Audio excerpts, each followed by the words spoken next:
This episode is sponsored by Bitsper Group, AI agent engineering for enterprise systems.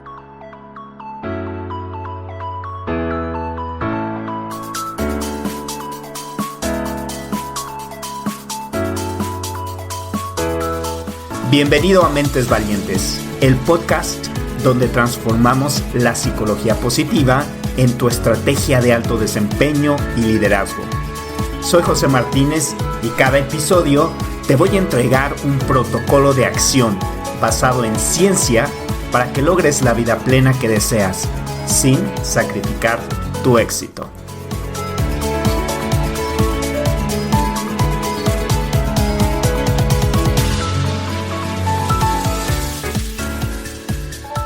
Mentes Valientes, bienvenidos a un episodio más y hoy, para hablar del tema del bienestar con absoluto rigor científico y alejarnos por completo de los clichés, hoy me acompaña una invitada de primerísimo nivel. Ella es la doctora Margarita Tarragona. Margarita es una autoridad internacional indiscutible en psicología positiva. Es doctora en psicología por la Universidad de Chicago, forma parte del Consejo de Asesores de la Asociación Internacional de Psicología Positiva, la IPA, y ha dedicado su vida a estudiar cómo florecemos los seres humanos.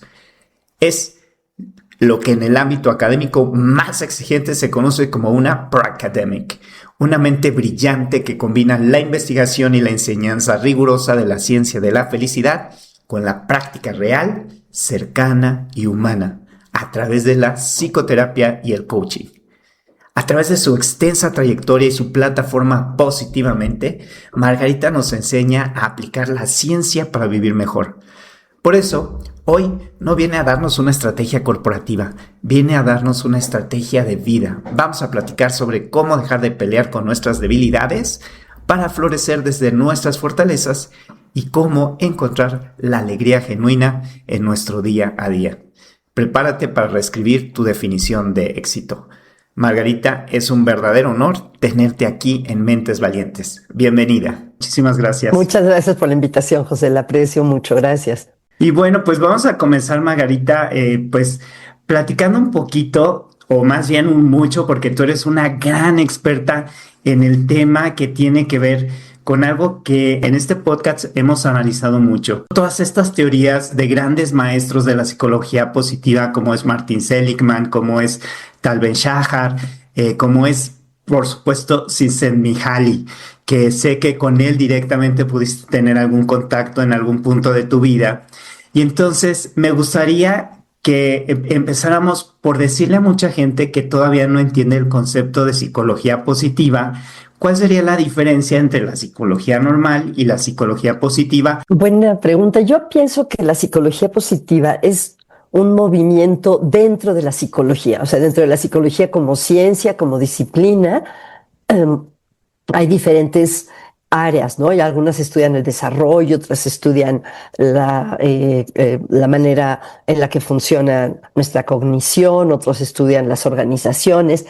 E históricamente, mucha de la psicología se había enfocado especialmente en las patologías, en los traumas, en lo que no funciona.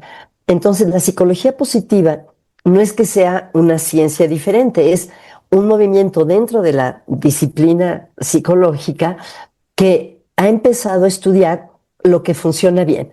Una definición de la psicología positiva es el estudio del funcionamiento, el estudio científico del funcionamiento óptimo de las personas.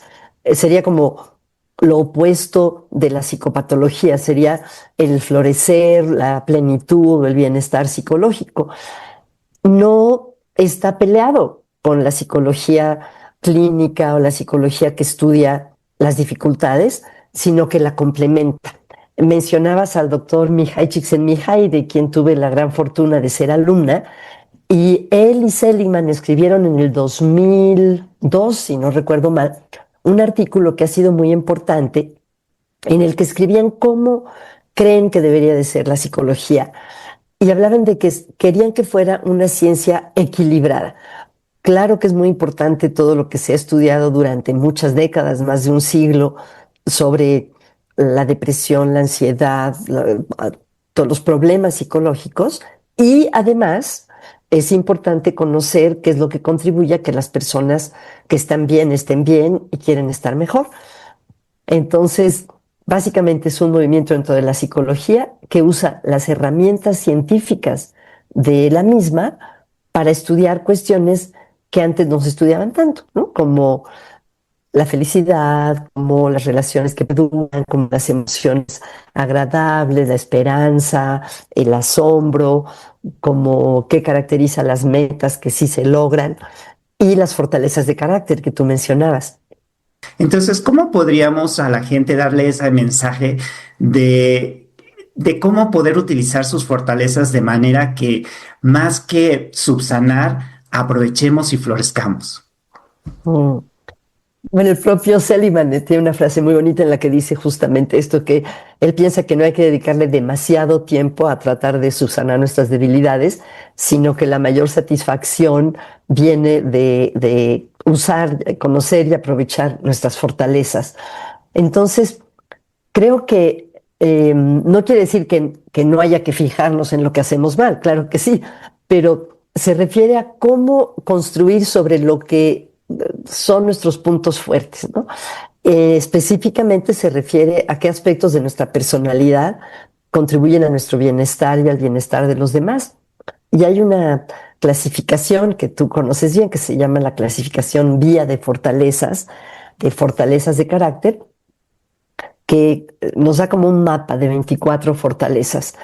Eh, no me las sé todas de memoria, pero algunas tienen que ver, por ejemplo, con la sabiduría y el conocimiento, y son cosas como el amor por el aprendizaje, la curiosidad y el interés por el mundo.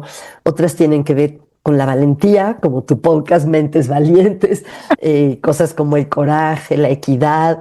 Otras tienen que ver con lo que llaman la humanidad, que son la capacidad de amar, eh, otras tienen que ver con la trascendencia, como la espiritualidad, el sentido del humor. O sea, que son una serie de características humanas que de hecho su estudio se empezó a formalizar buscando qué cualidades de las personas aparecían como valoradas en la literatura desde hace muchos siglos, ¿no?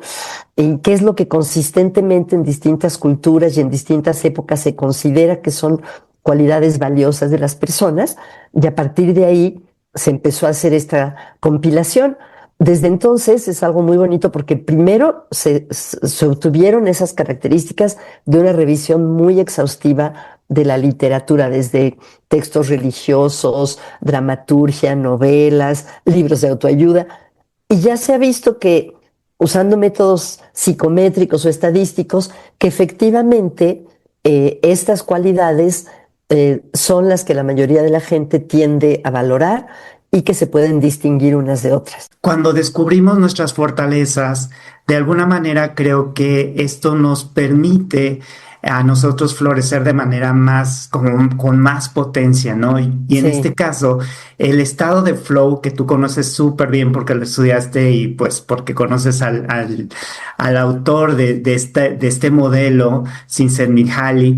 ¿Cómo funciona, Margarita? ¿Cómo podemos, una vez que descubrí que a lo mejor me encanta el estudio de las cosas y entonces tengo la fortaleza del amor por la sabiduría, o una vez que descubrí que tengo una gran fortaleza, como es el amor mismo, y entonces conecto con las personas, o una vez que detecto de alguna manera mis fortalezas, que esto por supuesto se puede hacer gratuitamente a través del cuestionario vía en línea. ¿Cómo puedo entrar a ese flow? ¿Qué es el flow? Y también cómo nos funciona en la vida diaria para darnos bienestar. Qué bueno que mencionas lo del test, es una muy buena manera. Y también se puede saber cuáles son nuestras fortalezas como autoanalizándonos o preguntándole a personas que están cercanas a nosotros qué es lo que más les gusta de nosotros, o para qué se te acerca la gente, para pedirte ayuda en qué tipo de cosas, o qué es lo que te ha gustado desde que eras pequeño. Para hablar de los estados de flow, que también a veces se conocen como flujo de la conciencia, son estos momentos en los que estamos totalmente absortos, metidos en lo que hacemos, totalmente concentrados. Y se ha visto que cuantas más experiencias de este tipo tenemos, cuanto más frecuentemente entramos en estos estados de total concentración, es más probable que seamos personas felices. No es lo único, porque hay diferentes componentes de la felicidad, pero es uno importante. ¿Cómo se conecta con las fortalezas? Las fortalezas muchas veces son capacidades o habilidades que sentimos que se nos dan de manera natural. Entonces, si seguimos eh, esa como llamada de lo que nos interesa, es más probable que entremos en flow. Entonces, por ejemplo, si tú eres alguien, como decías, con mucho amor por el aprendizaje, es probable que entres en flow estudiando, preparándote para un episodio del podcast o otra cosa en tu trabajo. Si eres una persona con la fortaleza de aprecio de la belleza y la excelencia, a lo mejor entras en este estado de total absorción viendo un hermoso atardecer o en un museo viendo las obras de arte o en un concierto o tocando tú el piano o la guitarra. Um, si eres una persona con una gran capacidad de amar, a lo mejor entras en flow cuando estás en una conversación muy cercana con alguien. O sea que es aprovechar nuestras capacidades para concentrarnos en las acciones que nos llaman mucho la atención. Justamente ayer, curiosamente, eh, estaba escuchando una de las últimas entrevistas que dio el doctor Mihai Csikszentmihalyi y él contaba que el caso de un pintor que le contó que él tenía una ventana que daba a la pared del edificio de al lado y que a veces entraba en flow nada más observando con mucho cuidado todas las texturas de los ladrillos, del cemento entre los ladrillos. Y claro, ese es un caso excepcional, porque la mayoría de nosotros vemos una pared y pasamos de largo, pero como esta era una persona que tenía muy desarrollada la sensibilidad visual, le parecía eso muy interesante. Y también contaba el caso que yo no conocía de un hermano que él tenía, que hacía un deporte que hoy en día ya casi no existe, que era volar como en planeadores, que estaban hechos de bambú y de telas ligeras, que un avión de motor los remolcaba y luego los soltaba y tenían que ir planeando nada más aprovechando las corrientes de aire, y que su hermano fue el campeón de Europa de ese deporte hace muchísimos años porque tenía una gran capacidad de notar los pequeños cambios en las corrientes, en las temperaturas, y que pudo pasarse hasta 19 horas y media planeando no en el sentido de planificar, sino de deslizarse por los aires, ¿no? Entonces, en ambos casos son ejemplos de cómo aprovechar esas capacidades, no sé si decir especiales, pero que caracterizan a cada persona para realmente poner ahí nuestra atención. ¿Y qué ejercicios podríamos hacer? Un poquito va referido a tu libro, donde puedes como ir detectando algunas características propias, como bien dices, porque no tienes que hacer cuestionario guía y además como que sientes, ajá, y a mí me gusta esto, a mí me gusta lo otro, pero un poquito esa metodología que tienes en tu libro, ¿cómo nos puede ayudar o cómo se aplicaría para alguien que quiere entrar un poquito más, adentrarse más en este tema del flow y de las fortalezas? Sí. Bueno, a lo mejor vale la pena recalcar que son un poco diferentes como categorías, porque la psicología positiva estudia las experiencias positivas, los rasgos positivos y las instituciones positivas. Las experiencias positivas duran poco tiempo, pero tienen un efecto acumulativo y, por ejemplo, son las emociones positivas, los momentos de alegría, de serenidad, de esperanza. eh, y las experiencias de flow de las que estamos hablando también duran un rato. Generalmente si entras en flow, por ejemplo, jugando, no sé, tenis, pues no es todo el día, es una hora. O si entras en flow escribiendo, pues es un rato. Este tipo de experiencias positivas no duran mucho, pero tienen un efecto acumulativo. Cuantos más tienes, mejor. Las fortalezas de carácter son rasgos de personalidad. Entonces tienden a ser más o menos estables a través del tiempo. Si una persona tiene, por ejemplo, muy buen sentido del humor, es probable que lo tenga en el trabajo, en la casa, con sus amigos. Entonces, nuestras fortalezas nos pueden ayudar a entrar en flow, Am, pero son cosas como un poco diferentes, ¿no? Porque puedes expresar una fortaleza aunque no estés en flow en ese momento. Por ejemplo, si tienes mucha inteligencia social, a lo mejor en una reunión de trabajo ayudas a que baje un poco la tensión que se está dando entre dos miembros de la junta, aunque en ese momento no estés en flow, ¿no? Entonces, nos pueden servir, pero no es su única función, digamos, ¿no? Hay autores, siento, que piensan que la felicidad es igual al bienestar. Hay otros autores que muy claramente nos dicen el bienestar es diferente a la felicidad. Ay, sí. En tu caso, ¿tú cómo lo ves? Yo los uso de manera intercambiable, ¿no? Ok.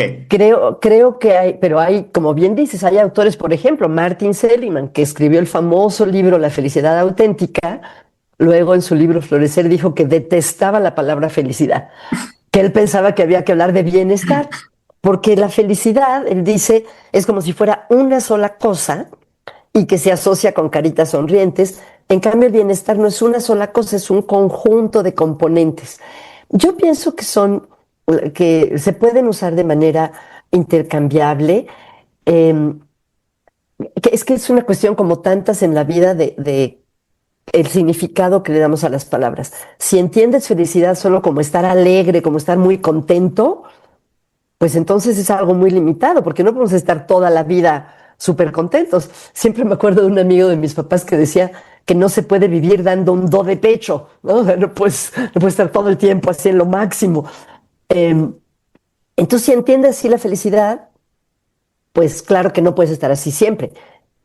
Si entiendes la felicidad como una manera de vivir, como una vida en la que puedas desarrollarte con plenitud, con sus altibajos, con sus dolores y gozos. Yo creo que a mí me gusta ese sentido de felicidad, esa idea de una vida floreciente, de una vida plena.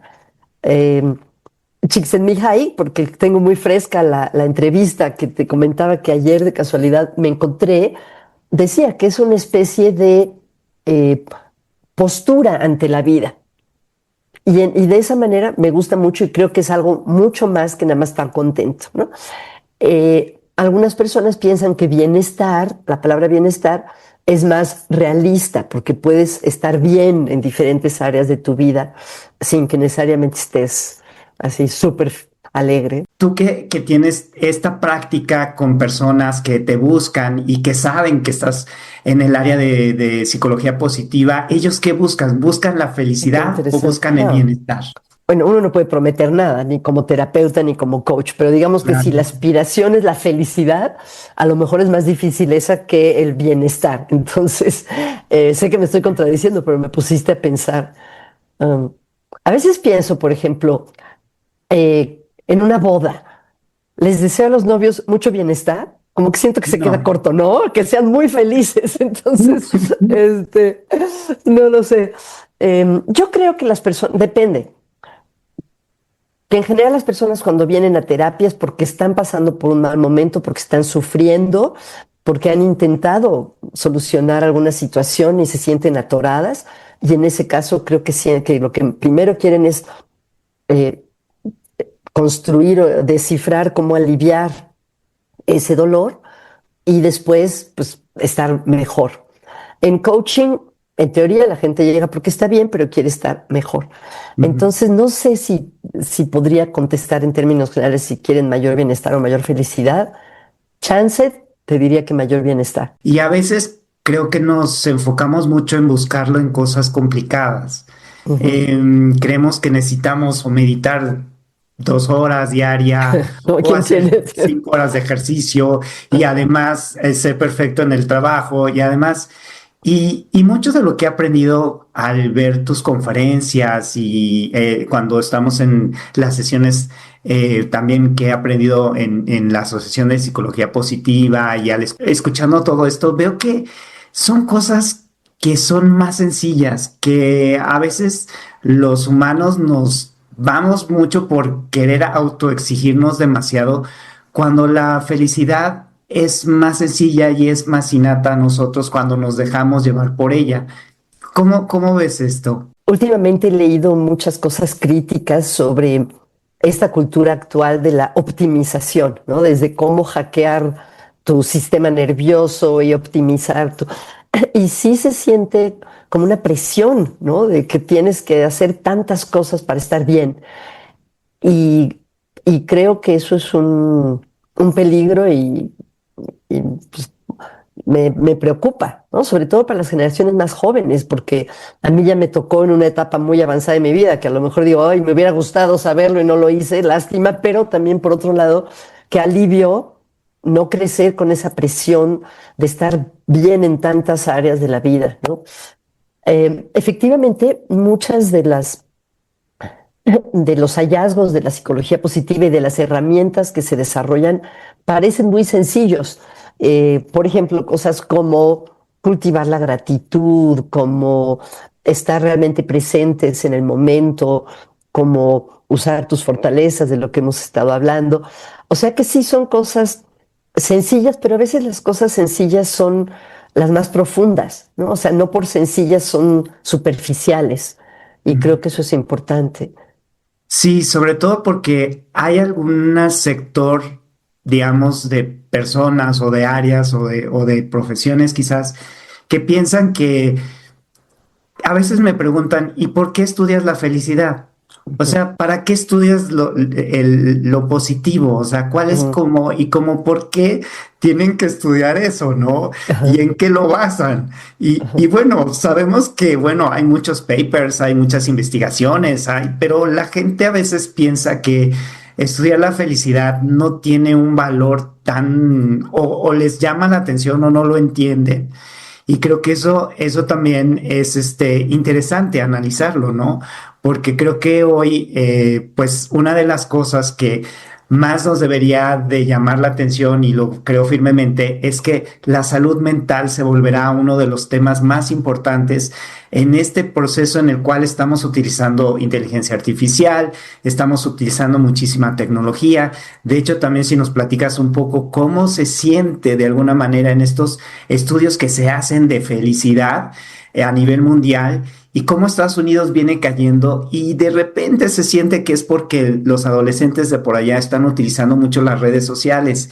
Entonces, ¿tú cómo ves este panorama? ¿Cómo sientes que dónde estaríamos parados? Porque realmente la psicología positiva tiene muy poquito tiempo, tiene ujú. 20, 30 años, 20 y 20 y no tiene pico, más. 25, sí, efectivamente. Y entonces, ¿qué pasa? O sea, ¿hacia dónde va la evolución de la sociedad Ujú. en base a esto? Hay mucha evidencia de que la salud mental de los jóvenes ha ido decreciendo, que ha ido bajando y que hay más ansiedad y más depresión, aunque no en todo el mundo. Esto es interesante.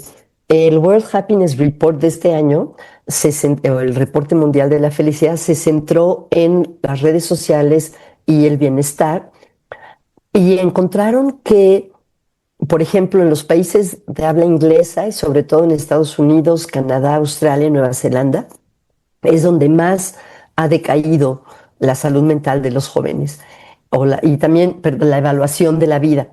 En otros países no tanto, pero hay autores como, por ejemplo, Jonathan Haidt, que es un psicólogo social norteamericano, que ha hecho notar cómo el descenso en la salud mental o el aumento en los trastornos mentales coincide con cuando se empezaron a ser muy populares los teléfonos inteligentes, los que te permiten conectarte a internet mientras estás en clase o con tus amigos o lo que sea.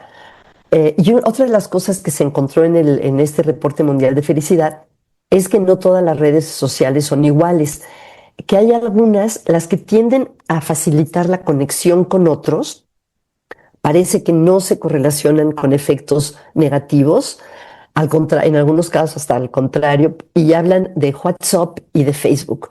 Yo no estoy muy segura que WhatsApp sea una red social, más bien lo veo como una pues, tecnología, ¿no? De comunicación, pero esas como que se dividieron empíricamente, o sea, no es que a priori los separaran, pero vieron los investigadores que surgían patrones diferentes entre las personas que usaban con moderación WhatsApp y Facebook y las que usaban en exceso o las que usaban los tipos de redes sociales que se basan en algoritmos como antes Twitter. Twitter, y TikTok.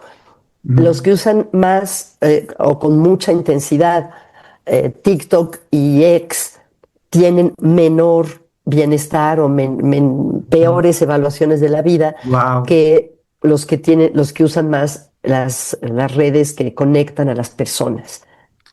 ¿Qué va a pasar? Híjole, está tan difícil saber cómo.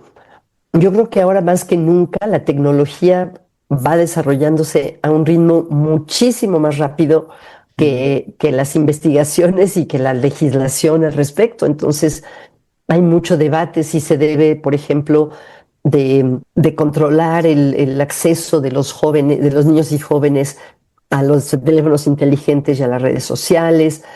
Muchas escuelas ya no permiten el uso de la celular en la escuela, que yo creo que es una gran idea. Sí. Eh, pero surgen otros problemas, no tanto con los niños, a mí no me parece que haya un dilema ético importante en cuanto al uso que los niños no deben de usar celular en la escuela, creo que eso está muy claro, pero ya con adultos, ¿dónde está el límite entre la regulación y la censura? Eso se vuelve un tema muy complicado, ¿no? Mm. Entonces, no sé qué va a pasar, pero sí creo que de muchos lugares estamos oyendo como un deseo de las personas de conectarse como personas y de, por ejemplo, una investigación muy impactante que se reporta también en el Reporte Mundial de Felicidad es una en la que le preguntaban a gente joven si estaría dispuesta a dejar sus redes y decía que de ninguna manera. Y le decían, ¿y si nadie las tuviera, si todo el mundo las dejara, las dejarías? Sí, ¿no? Mm. ¿O qué es algo que te gustaría que nunca se hubiera inventado? Las redes. O sea que las personas están conscientes de que tiene un efecto nocivo en su vida y al mismo tiempo, pues si todo el mundo la usa, a nadie le gusta estar fuera, ¿no? Estar fuera de la jugada. Claro. Y aquí voy a algo bien interesante que es justamente en el reporte de felicidad mundial, se habla sobre la importancia de las relaciones, ¿no? De las Sí, relaciones personales. Y creo que eso sí lo sí, podemos hacer.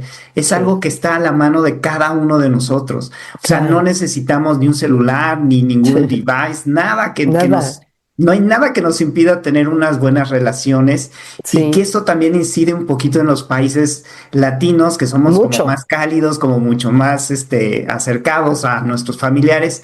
¿Qué nos podrías platicar acerca de esto y cómo puede la gente aprovecharlo? El doctor Mariano Rojas, que es un gran investigador, economista, que estudia la felicidad, se especializa en estudiar la felicidad en América Latina. Y él argumenta que justamente eso, esa riqueza relacional, es lo que explica los altos niveles de bienestar subjetivo o de felicidad de la gente en Latinoamérica, que son más altos de lo que uno se podría esperar por el nivel de desarrollo económico de nuestros países. O sea que la economía es importante, pero no explica todo este nivel sorprendentemente alto de felicidad en estos países. Y él habla justamente de eso, de las relaciones. Él habla de relaciones personales, personales. ¿A qué se refiere? A que no son relaciones personales transaccionales en las que el otro, usas al otro porque te conviene o para que te haga un favor, sino que realmente las personas se conectan como personas. Y bueno, no solo en Latinoamérica, sino en otros lugares que se ha estudiado, una cosa que me parece muy bonita es que obviamente nuestras relaciones más cercanas son fundamentales, ¿no? Nuestra familia, nuestra pareja, si la tenemos, pero que también las llamadas relaciones débiles o endebles contribuyen a nuestro bienestar. Saludar al señor que vende las revistas en el kiosco por el que pasas en las mañanas, saludar al conductor del camión o a la persona que está esperando el metro cerca de ti. Esos pequeños contactos que no son tus amigos ni son relaciones profundas, también contribuyen a eso. Un estudio que hizo Sonia Lyubomirsky, esto en Estados Unidos, le pedía a sus estudiantes voluntarios que iniciaran conversaciones con un desconocido en la calle. Y a la mayoría de la gente eso se le hace horrible, le da mucho miedo, pero acabaron sorprendidos de que gran parte de las personas a las que se acercaron respondían bien, les dio gusto hablar con ellos y ellos se sintieron bien. Entonces,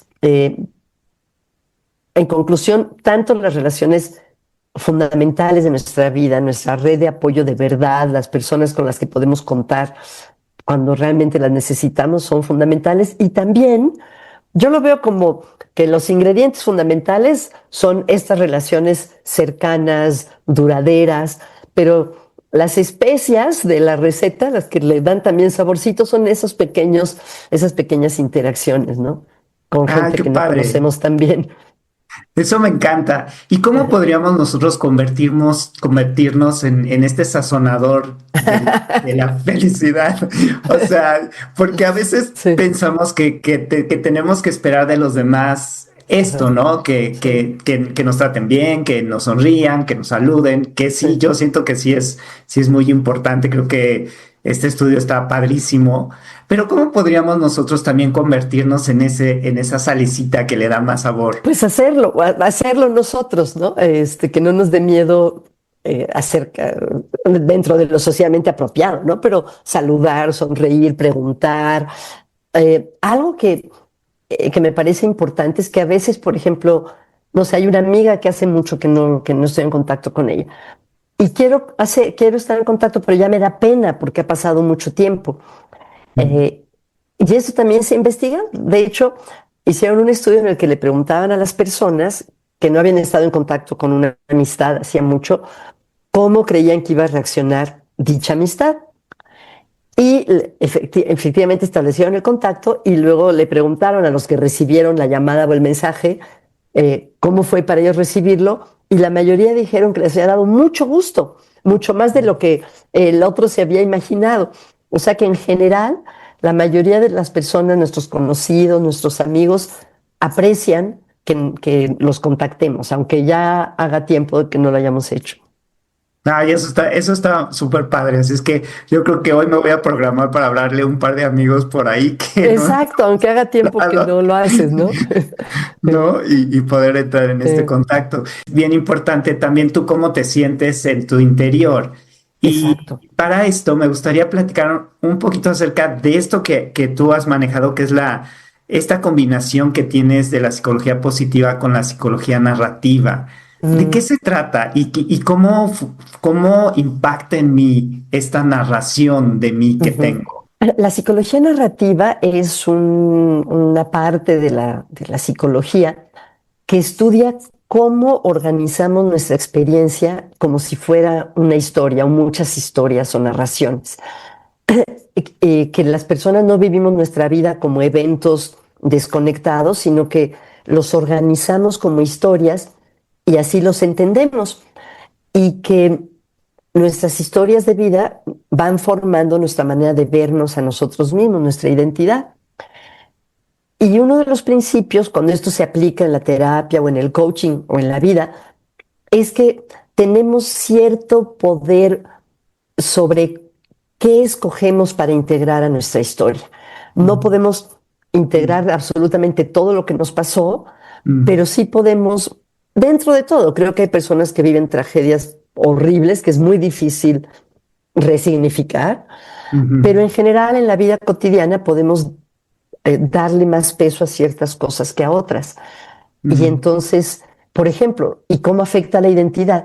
Si te fijas mucho en todo lo que haces mal, en tus fallas, en tus errores, y no incluyes también algunos de tus logros, de tus aciertos, de tus fortalezas, a lo mejor vas creando una imagen de ti como una persona incapaz, fracasada, sin ganas de probar cosas. Mientras que si también, no se trata de volverse un narcisista, de que todo lo hago bien y ya, pero si también te das crédito, bueno, esto lo hice bien, o fue una idea creativa, o la verdad que cómo disfruté este rato con mi familia, si eso también lo incorporas, te va dando una visión de ti como una persona capaz o amorosa. Entonces, una de las ideas principales es, bueno, en la investigación, entender cómo organizan las personas su vida. Hay un método de investigación muy bonito que se llama el de historia de vida, en la que le preguntan a la persona que están estudiando, si tu vida fuera un libro, ¿cuáles serían los capítulos principales y cómo se llamarían? Ah, Entonces la mayoría de la gente dice, pues mira, está el capítulo de cuando nací, vivía en San Luis Potosí. Después nos mudamos a Monterrey y es otro capítulo de mi vida. Después, o sea, y te van contando. Y es interesante porque la mayoría de las personas dicen, si no recuerdo mal, entre 7 y 11 capítulos. No es que haya gente que dice, mi vida tiene 300 capítulos y otra 2, ¿no? Eh, entonces el investigador le pide que cuente en detalle cada capítulo de su vida y qué título le pondría. Y se me hace un ejercicio muy bonito que a veces hacemos en talleres, preguntar a las personas, si tu vida fuera un libro, ¿qué título le pondrías al capítulo que estás viviendo ahorita? ¿Y cómo te gustaría ponerle al capítulo que viene, ¿no? Al que te vas a acercar? En fin, creo que esta metáfora del escribir, de las narraciones, de las historias, se presta para mucho, como que estimula la imaginación, ¿no? ay, me encanta creo que está increíble ese ejercicio de ¿Verdad? poder describir tu vida como si fuera una narrativa de un libro y Ujú. poder ir encontrando estas partes positivas, ¿no? Porque como dices, a veces nos preocupamos demasiado, nos angustiamos demasiado, es que hice esto, esta decisión fue mala, haber hecho tal cosa tal vez no hubiera sido lo mejor, pero el reescribir con la parte positiva nos da nos deja ver como un tercero que abre un libro que Ujú. también hemos hecho cosas bonitas para la gente o que hemos logrado cosas interesantes. Creo que este ejercicio, la verdad, me encanta. Qué Y bueno. cómo pudiéramos, si digamos alguien que nos esté escuchando ahorita y que dijera, ay, bueno, yo quisiera saber más o menos cómo estoy en mi nivel de felicidad o de bienestar. En algunas ocasiones te he escuchado que tienes este como tablero de coche, que es como de avión o de coche, ya no Ah, recuerdo, sí, pero que como que te va diciendo, ¿no? En sí. dónde estoy en estos como pues no sé, como aspectos, y eso Sí. me va guiando sobre cómo estoy, y si además Ajá. hago lo del libro, pues estoy padrísimo. Ay, gracias. Pues no es mi idea, está basada en Martin Seligman, que ya hemos mencionado hoy varias veces, y él dice que el bienestar es como el tablero de un avión y que el Ah, piloto se tiene que fijar cómo está de gasolina, cómo está el líquido de frenos, cómo están de altitud, cómo está la presión atmosférica, cómo está la humedad, y que todo eso tiene que estar dentro de ciertos rangos para que el avión vuele bien. Entonces yo pensé, bueno, muy pocos de nosotros volamos aviones, pero muchos de nosotros manejamos automóviles. Entonces, imaginémonos el tablero de un automóvil con indicadores y ahí se puede pensar en los componentes del bienestar del clima u otros, ¿no? ¿Cómo andan nuestras emociones positivas? ¿Cómo están nuestras relaciones con los demás? ¿Con qué frecuencia tengo experiencias de flow de las que hablábamos? ¿Hasta qué punto siento que mi vida tiene sentido? ¿Cómo voy en mis metas? Y esa es una manera de evaluar cómo estamos. No es la única. Por ejemplo, los coaches usan mucho un ejercicio que se llama la rueda de la vida, ¿no? Que es como un pastel con diferentes rebanadas marcadas y diferentes áreas de la vida. ¿Cómo estás en tu relación familiar, en tus relaciones familiares? ¿Cómo estás en el trabajo? ¿Cómo está tu salud física? ¿Cómo estás en lo financiero? ¿Cómo estás en lo espiritual? O sea que hay diferentes herramientas. Yo creo que todas son como invitaciones para observar nuestra vida y reflexionar sobre en qué estamos bien, en qué podemos mejorar y qué es lo que es importante para nosotros, para definir esa felicidad o ese bienestar. de repente hacer un alto y Sí. decir, a ver, ¿dónde estoy hoy? Un poco como Ajá. estos ejercicios de mindfulness, Sí. donde nos centramos en el hoy, en el ahora, respiro hondo y entiendo dónde estoy. Porque la vida como que a veces nos atropella un poquito. Vamos Sí, claro. caminando y Corriendo. sigue corriendo porque todos están detrás de ti y tienes que llegar a Sí. tal lugar y el objetivo y etcétera. Y es como, a ver, vamos a pararnos tantito, ¿dónde estoy? Respiro hondo, ¿qué estoy sintiendo? ¿Cómo me siento? A partir de ahí, buscar cómo crecer en florecer a nivel personal. Creo que esto implica un ejercicio de balance.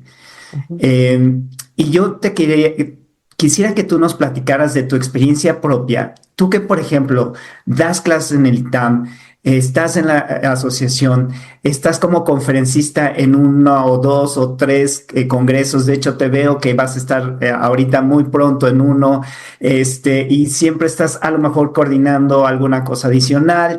Tienes muchísimas participaciones en podcasts, etcétera. ¿Y cómo haces para que esa Margarita que se exigen y le exigen mucho, porque es como eres como de nuestros tesoros en psicología Ay, positiva, por favor, ¿no? gracias, Es muchas como, gracias. ay, Margarita, ¿no? Entonces, ¿cómo hace esta Margarita que tiene todo esto para hacer el balance personal? En tu caso, ¿cómo lo aplicas? Me siento como que mi función es ser una comunicadora de la ciencia del bienestar y proveer de ideas y ejercicios, pero no quiere decir que yo lo haga muy bien yo. Bueno, que siempre estamos en proceso, ¿no? De crecimiento Sí, o claro. de ajuste. Lo que trato de hacer es meditar todos los días.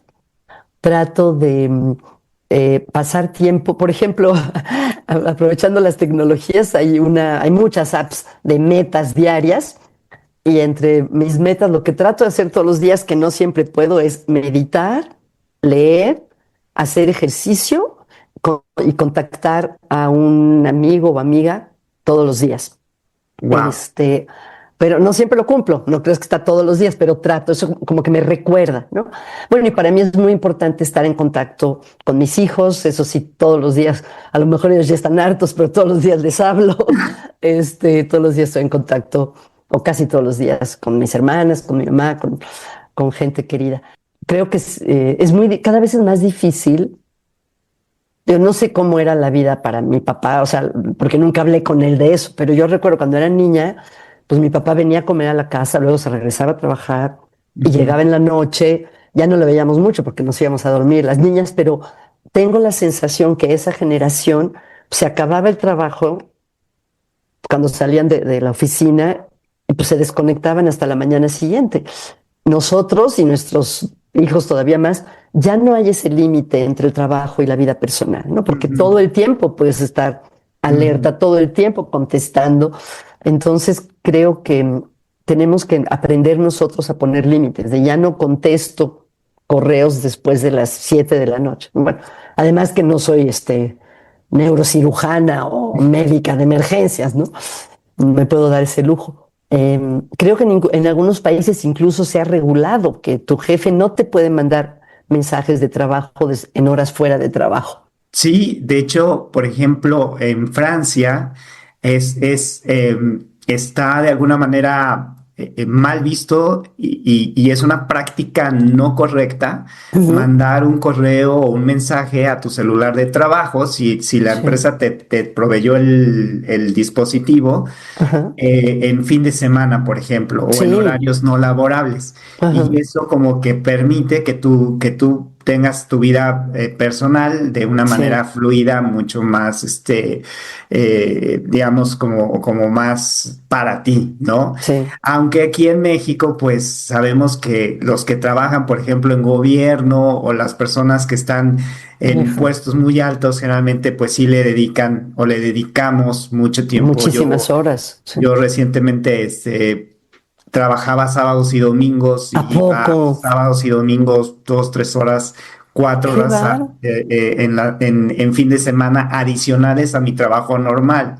Qué Entonces, bárbaro, José. después entendí que eso no traía un beneficio realmente mayor ni para mi bienestar ni para los proyectos que yo traía, pero sí, yo era de que sábados y domingos Qué volvía a ir a bárbaro. la oficina y yo decía, es que estoy súper a gusto porque está todo súper Nadie te tranquilo, interrumpe. nadie calla, nadie me interrumpe y estoy trabajando ahora, así Pero qué que no. costo, qué sacrificabas por eso, ¿no? Supongo que tenía un costo. Es claro, un costo familiar, un costo de muchas cosas, ¿no? Entonces Ujú, creo que es este balance en el cual creo que todos nos encontramos, buscando ujú. cómo balancear Sí. esto, ¿no? Pues es padrísimo, Margarita, y sé que tienes tu tiempo pues ahora sí que saturado de muchas cosas, porque gracias a Dios te tenemos y puedes ir difundiendo esto por muchas Gracias a partes, no ti. solo en México, sino en España, en Sudamérica, en fin. Y por supuesto, en tu podcast, que señores, por favor, escuchen Ay, el qué lindo, podcast muchas de gracias. Margarita, porque te va a dar unas herramientas increíbles y vamos a poner todo esto en los datos del episodio. Gracias, Pero José. siempre me gustaría, o siempre yo cierro mi podcast dándoles cosas prácticas a la gente. Y entonces sería estos como tips prácticos para poder incrementar mi bienestar o mi felicidad según yo quiera. Mm, Pues hay muchos, pero uno que me vino a la mente que me gusta mucho es aprovechando la tecnología, tomar todos los días una foto de algo que contribuya a nuestro sentido de vida o que nos parezca hermoso o nos haga sonreír. Ujú. Escoger, o sea, de esta semana voy a tomar fotos de algo que me haga sonreír o de algo hermoso o de algo que contribuya a mi sentido de vida Esto y padrísimo. tomar una foto al día. Eh, y se ha visto que cuando se hace eso, por ejemplo, tomando una foto de algo que contribuye a nuestro sentido de vida, efectivamente la gente tiende a estar un poco más feliz. Amigos, voy a hacer en este momento justo eso. Voy a Ok. aprovechar que en este momento estoy aquí con Margarita Tarragona y voy Ah, a pues tomar hagámoslo una los dos, porque foto también aparecer en tu podcast contribuye al mío. donde, donde podamos tener la foto y yo recordar qué bonito esto. Entonces, Gracias, gracias, José. padrísimo. Entonces, Muchas ya estoy gracias. haciendo mi tarea, señores, así es que Muchas ustedes tienen gracias. la suya. Gracias, Ok. Margarita. Un placer, gracias por la invitación. Y bueno, pues nuevamente agradecerte, de verdad, Margarita, ¿dónde te pueden encontrar? Ya sé que tienes tu podcast, entonces dinos todo acerca de él.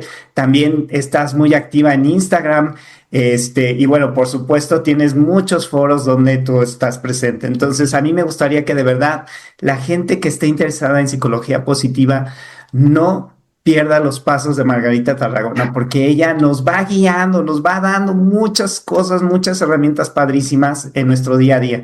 Así es que, Margarita, si nos quieres compartir, ¿dónde te podemos Gracias, José. encontrar? Muy amable, ya te voy a hacer mi agente. Pues sobre todo en las redes como Margarita Tarragona es la forma más fácil de encontrarme. También mi página, margaritatarragona.com, me pueden encontrar. Y pues muchísimas gracias por esta oportunidad y por la generosidad con la que tratas a tus invitados. Muchas gracias, José. No, pues al contrario, muchísimas gracias, Margarita. Un honor, de verdad, un A mí honor también. tenerte aquí en este podcast donde ya hemos tenido a grandes personalidades, pero de Sí, verdad, sí. hoy sí es un parteaguas para mí llegar Gracias. a poder compartir con Margarita Tarragona estos Muchas minutos. gracias, José. Un Y placer. bueno, amigos, pues los esperamos para otro capítulo de Mentes Valientes.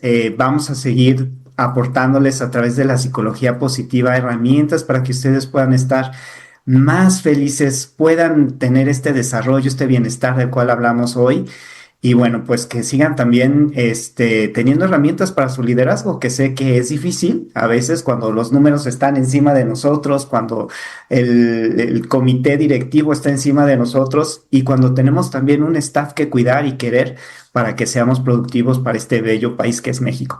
Muchísimas gracias a todos. Les mandamos un abrazo y nuevamente muchísimas gracias a Margarita Tarragona. Gracias por la invitación, José.